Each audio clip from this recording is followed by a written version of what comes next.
Hello, everyone. It's Lisa. But you knew that because you clicked on this video. Okay. Yeah, just looked at just like my niece Jess. Okay. So we're coming in the car. I'm going to start calling these things conversations from the car. Because literally, that's what we're doing every morning now, is having conversations from my car. This is your first time here watching this replay or this live, welcome. If you're a returning subscriber, a frequent flyer, a frequent rider, welcome aboard again. Oh my goodness, please consider liking, subscribing, and sharing the video. So this morning, darlings, this morning, I wanted to have a discussion why healing is so important to good morning, good afternoon, welcome everybody, morning. I did my intro already. I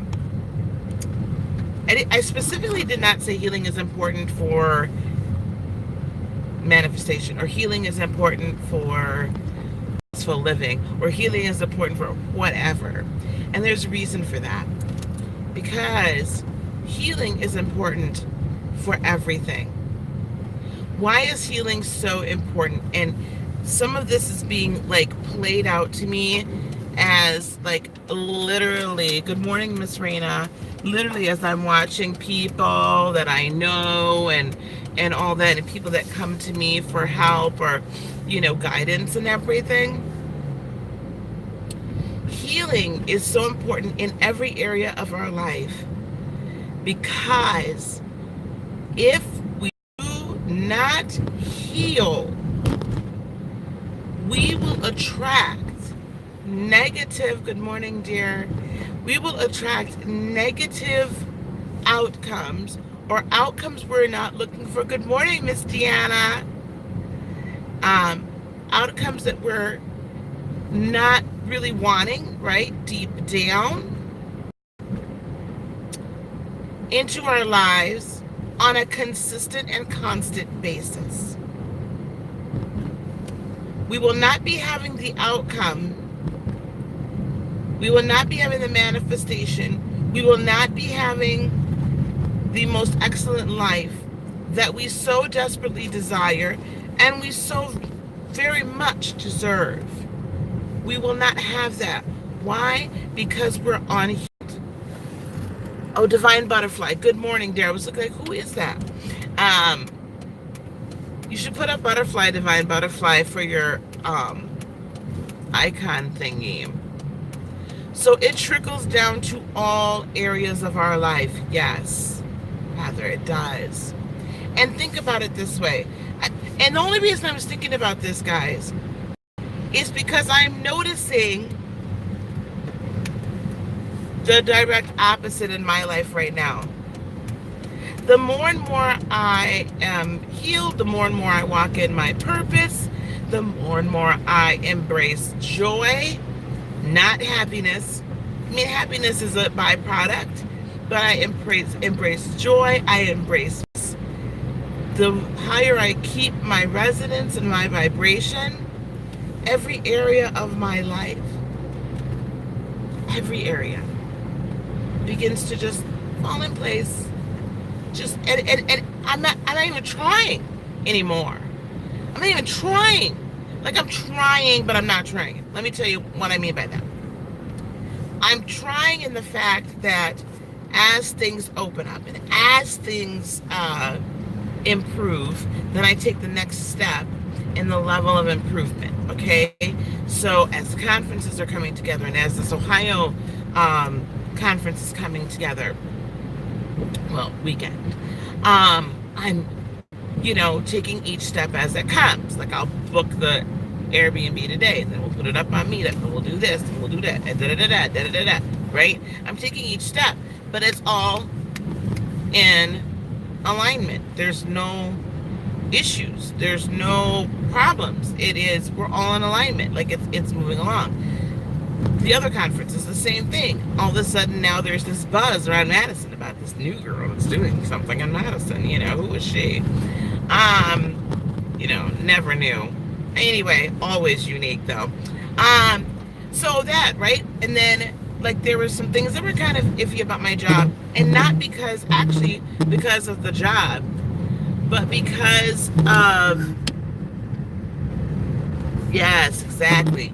But because of me, like I wasn't focusing on my work during the day. I'm just gonna be honest. Like I wasn't 150% all in on my work. And my work was suffering because of it. I took ownership of that and was like, you know what? I'm operating in joy, I'm operating in peace, I'm operating at accountability. Part of the healing process is learning to own your stuff.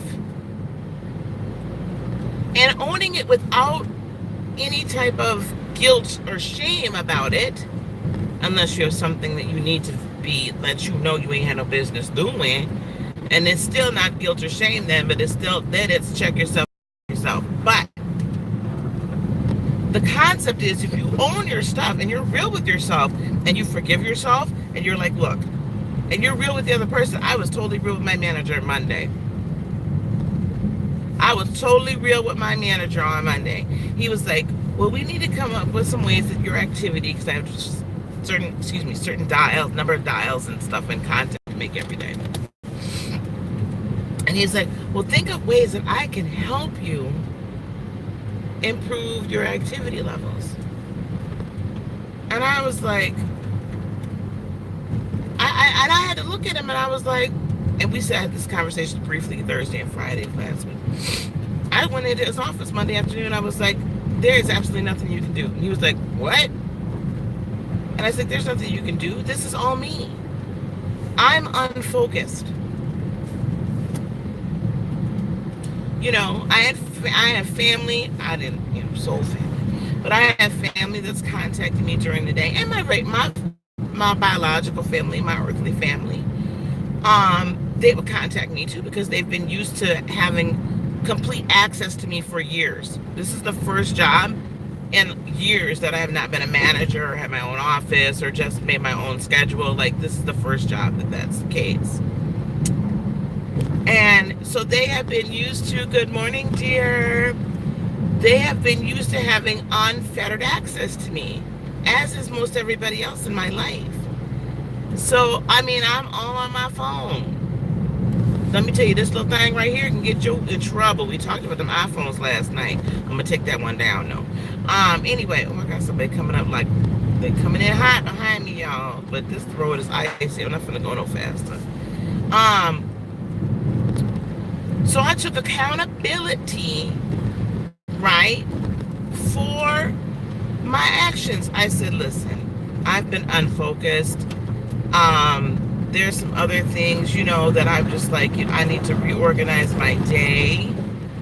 Okay, mister behind me, I'm going to need you to not because it's super slippery.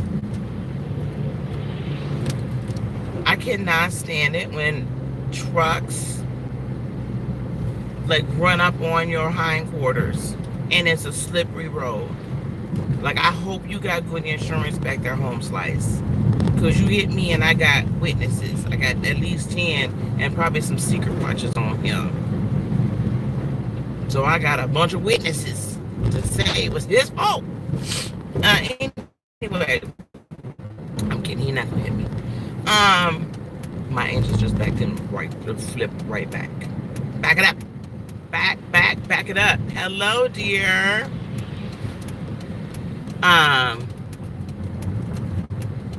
Oh my goodness. Can you, I should have known eventually they would come back. Who is that talking? Now I got to see who this is talking, because I had to make sure it's not.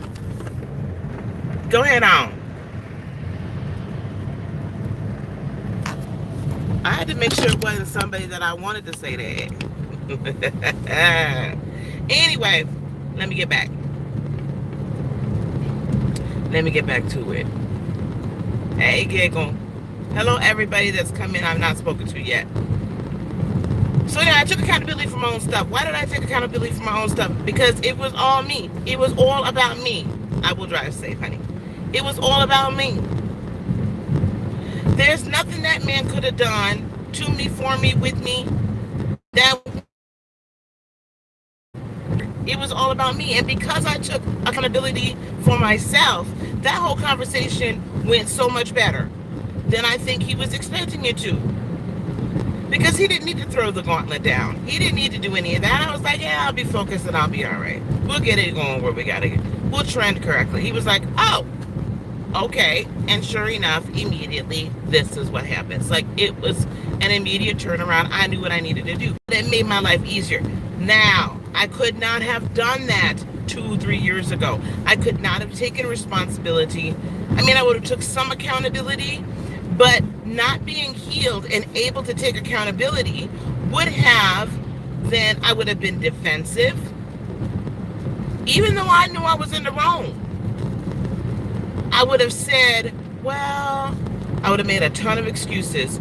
Well, you know, my family needs me, and they're used to having access to me, and and you know, I for sure am not going to just like kick my family to the curb and whoop bam boom, you know. And I was like, I need to not talk to my neighbors so much, because me and my neighbors, honey, we get to talking in that office. I mean, people want to talk to me, right?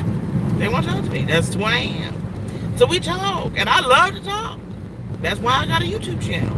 Anyway, love to talk. So I talk all day long, and I ain't getting no work done, y'all. So I had to be honest. All right, I had to be honest. But 2 years ago, I would say, I could safely say that 2 years ago, my reaction, while I might have said some of the same, like I would have pointed to the same issues, but I would have handled it very differently. It would have been excuses. I would have been being defensive. You know, it just wouldn't have, it'd have gone left real fast because of my unhealed crap. But because I've taken the time to do my work, hey, sweetie, hey, angelic, awareness is a beautiful thing. But because I've taken the time to do my work, okay, and be honest with myself, and take the narratives off of me that other people have put on me, and replace them with new narratives of I love myself, I honor myself, you know what I'm saying? I trust myself, I am powerful. I don't need anybody else to empower me. I don't need my boss to sit behind me and give me tools and abilities to be able to do my job. And it's wonderful that he offered. Please do not get me wrong. It is absolutely wonderful that he offered. Exactly. And I'm not saying this, hey, Josie. Oh, honey, I love you. I haven't seen you. I miss you. Because of that, then, because doing all of that and loving, honoring, and all of that of myself, that whole conversation was so much better. And he was like, well, I don't want you to think you can't talk to your neighbors. I'm like, don't worry, I know. But I need to reel it in. Well, I don't want you to think you can't text during the day, because that's not, like, I get it. I'm like, dude, I'm fine. Like, I'm telling you, I know you're not telling me not to. I'm telling you, I'm saying not to. Instead of him saying, don't talk to your neighbors and don't text during the day, I get that direct opposite. Why? Because I took responsibility for myself. Now, how does this feed into every other area of my life? That area works out. The conference is working out. The channel, like we're growing, we're enjoying each other, right? I'm believing for and manifesting coaching opportunities. Oh, this car is shaking again. What else? Oh, and then like my personal relationships are getting better, and you know, may or may not be somebody, like, rather I might a first round draft pick, but the point is that every area, even the areas I was not paying attention to, hey lollipop, even the areas I was not overtly putting my intention toward is expanding, is getting bigger and better. Hey Janet, You have a blessed day as well. Do you understand what I'm saying? Now, the final thought about this is this. I talked a whole lot, because remember, I like to talk. I've talked a whole lot. But the final thought I want to leave you with this is, do you hear what I just said? Even the areas that I... ah, Josie!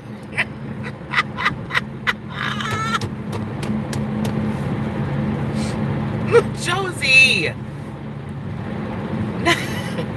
Okay, the smirk was not directly because of that. Okay? It's just there's a first round draft pick. All right?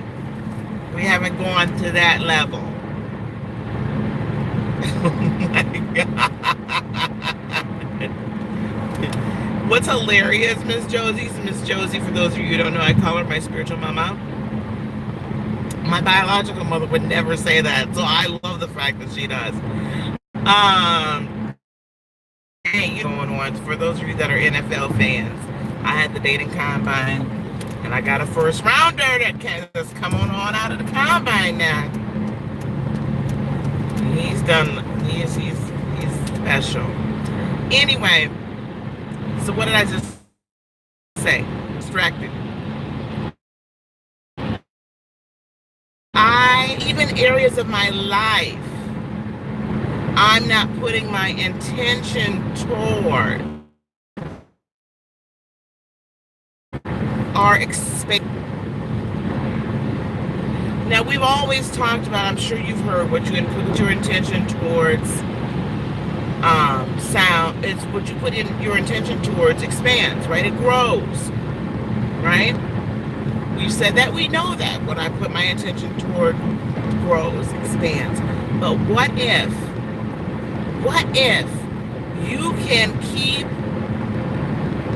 your resonance and your vibration to such a level, be so spirit-led by your infinite, divine, expansive spirit, be so spirit-led that your spirit that is infinite can do,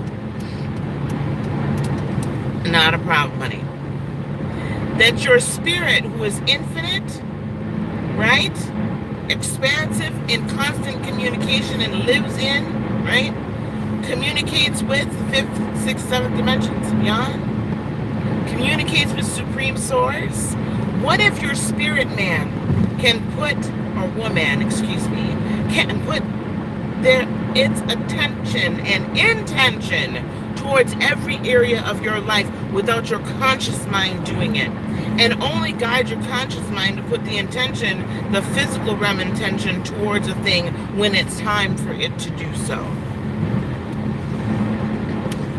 What if? Now, this is a hypothesis. This is a thus saith Lisa. This is not anything that I've heard or what have you. This is a hypothesis. What if your spirit woman, your spiritual being, can do the work? Good morning, Shantae. Can do the work because you've healed, right? You've gone through and you've healed the trauma and healed the wounds and healed the energy. So now energy, heal the chakras. So now energy can flow from top to bottom and recirculate all the way through all day. And your brain, your physical third dimensional brain, is not in charge. It is your infinite spirit and the universal life force that flows through you that is in charge all day, all night, every moment. 24/7, 365. 366 in a leap year. So what if that infinite being, yeah, is the one that sets the intentions without your conscious mind even knowing it needs to be set? The intention needs to be set. And I'm going to give you a reason, another reason why I believe this to be so, and then I'm going to let y'all go, because we all got stuff to do this morning. Remember, y'all, back in October, I think it was October, September and October.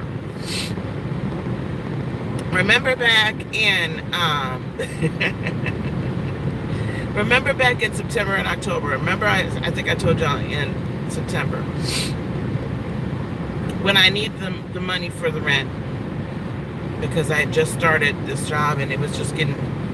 I hadn't gotten my. Oh, this is really shaking bad. I'm about to give me some new tires. It's gonna have to happen sooner than later.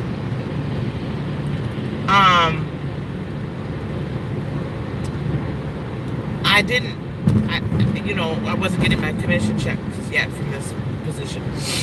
So rent was tough. And I told you that class action lawsuit check showed up for gave me an extra $16 over the rent. September. Do you remember my saying in October? I had lent my son some money. He couldn't pay me back. I had lent him money out of my rent because he always pays me back. And I found out that it was a Friday that I found out, and it was close to rent. It was almost due. I found out that Friday night I was online, and he texted me. I was on a live. He texted me, said he wasn't going to be able to pay me back. And I was like, oh my gosh, right? And I was on a live, and I was doing readings, and I said, well, I just got some news, but I'm just going to give it over to God. I'm giving it over to Source. Okay? I said, I'm giving it over to Source. And I went on and did a bunch of readings that night, and we had a great time that night. Even though we weren't spilling tea, if I remember. I think I came on the next day. Now, I hadn't gone to get my mail that day. I hadn't gone to get my mail that Friday. Saturday morning, or whatever time Saturday, I finally get out of the house and get the mail. And in that mailbox was an $800 some check from the same class action lawsuit. It was the other partial payment of the settlement. Y'all stick with me. And remember, I told you all back in October, this is proving this to me. Hello, Victoria. I love you, honey. I have to talk to you. We have to talk. Text me today, because, yeah. Anyway. So listen. I told you guys, since I didn't know that Friday, when I was talking to you guys and doing readings on the live, that I was, at that point, I did not know that $800 check had already been delivered to my mailbox. Now that check could have been $100, $200. It could have not been anything. I didn't even know it was part of the class action lawsuit. My spirit knew I was going to need, because my spirit is infinite. And I'm spirit led. So spirit and supreme source talk all the time.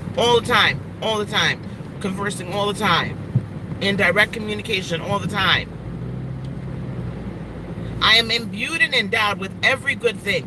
Everything that I need. Everything that I need to be abundant in my life, I already have. I possess it within me. My spirit knew I was going to need that money. Before my conscious being knew I was going to need that money. That money was in my mailbox before I ever knew it was going to need to be having been there. Getting your healing. I will begin to start to prove this concept. You heard it here first. Your spirit man, when you get your healing, beloveds, when you put in your work, and allow your spirit to lead you, and stop denying it. Stop saying, I'm going to just keep on involving myself in the crap. I'm going to stop involving myself in, I'm going to stop self-sabotaging my life. I'm going to stop sabotaging other people's lives. I'm going to stop not taking responsibility and accountability for my own, all right? Beep. I'm going to stop doing that. I'm going to stop being the victim. I'm going to start being the warrior. I'm going to start being the overcomer. I'm going to start being the abundant queen or king that you are.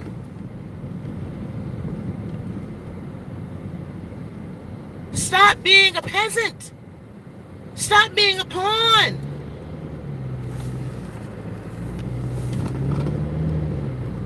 Stop it. Look at your reality and say, God, my reality is not what I want. My reality, I'm not happy. I mean, I don't know how many people, I don't know how many people are going to see this. Y'all better share it everywhere. I don't know how many people can honestly look at their lives and say, I'm not happy with it. And be honest with themselves. Be honest. And be honest with yourself enough to say, I screwed my own life up. And this is how I did it. Yes, I may have been dealt a bad hand in childhood. I get it. So was I. And so were 99.999% of the people on walking this earth. Dealt a bad damn hand. But you have to choose to put that off. Put off the old garments. Okay? Use the example that Christ gave in the Bible about people getting married. What did Christ say about when a man gets married to a woman? He puts away, right? He does not cleave unto his family, the old ways of thinking, the old ways of doing things. And what does he do? He cleaves unto his wife. He goes over here and makes a home. Why do we hold on to all the crap from before? Let it go. Heal yourself and stop giving. I don't want to hear any more excuses about whoop-de-bam-woom, what happened. I don't want to hear any more excuses about that. And it's not that I'm unfeeling or uncaring. It is that I am caring enough to say, beloved, put that back in your rear view. And let's go forward. Let's march forward and stop looking backward. Let's unload the baggage that mommy and daddy and auntie and uncle and grandma and grandpa all put on us and put in our stowaway cabin. They loaded up all this luggage in the belly of the plane and it's weighing us down. You ain't got to carry that around with you forever. Get rid of it. Get it out of here. Because when you do, beloveds, this is what happens. And I've seen this now over and over and over again in my life. My spirit woman, my spiritual being, my spiritual man, woman, knows what I need before I ever need it. There's more examples about this from the Bible. We will talk about that another time. Knows what I need. And I only use the Bible as a tool to teach, right? Knows what I need before I need it. I'm now at a point where my spirit man goes out and gets it. Already attracting what I need. Brings it to me. Already taking care of everything and providing abundance. Brings it to me and then turns my corporal, my third dimensional intention and attention to that thing so I can finish manifesting it. Now that is what I'm going to be teaching on from now on for a little while now. How do you get your spirit man in such charge that it attracts, brings to you your most excellent life, and switches your intention on so that you can finish bringing it all home, bring it into mama, bring it into daddy. That's what we're going to talk about from now on. Okay, beloveds, I've been on here half an hour, y'all. You know I don't ever talk y'all ear off this long, but it was good this morning. Please do go to my website for the Ohio conference, the Ohio weekend, Reiki 1 Attunement, Manifestation Teaching, and Spiritual, we're having a night of readings and spiritual guidance. Also go to my website for April 12th through the 14th, right here in wonderful Madison, Wisconsin. I promise you the snow, we won't have any snow. I'll make sure of it. And register for that now, guys. Register now. Everything is already taken care of. I have your accommodations ready. I've picked out the food. It's all rest to go. So y'all get there. Meet me here. All you got to do is get here. $597 double occupancy, $697 single occupancy, $497 if you do not need a hotel room. Reserve your spot and then you can pay the balance the week before the conference. So you got time. Just plunk your money down now. Get your spot. Get your spot. Because I'm telling you, I've already started getting inquiries in Madison because promotional items are up. What else? If you wish to get a reading from me, or if you wish to work with me with energy worker spiritual coaching, that information is on my website as well. All right, guys. And again, don't forget to like, subscribe, and share. Please share this video with your friends, if you so choose. If you think it's gonna help them, please share this video. We're gonna talk more about this because now I'm on fire. I'm just like, ooh, I'm on fire about this. I'm on fire about this. We're going to talk about this in depth at the conference. I can tell you that because I was late in everything by that point. So at the conference, we're going to talk about this right here. Pick you up. Where you at? Oh, you're talking to Lisa K. Okay, all right. I'm out here. I'm out here. I'm out here. Oh, my goodness. Now you need to come in there with Lee. Pick her up, child. All right, I'm out here. Peace, love, blessings, and joy be unto you today, tomorrow, and for all eternity. I love you guys. Namaste, babies. I'll see you later. Goodbye, loves. Have a great day. Make it the best day ever. Best day ever. I love you.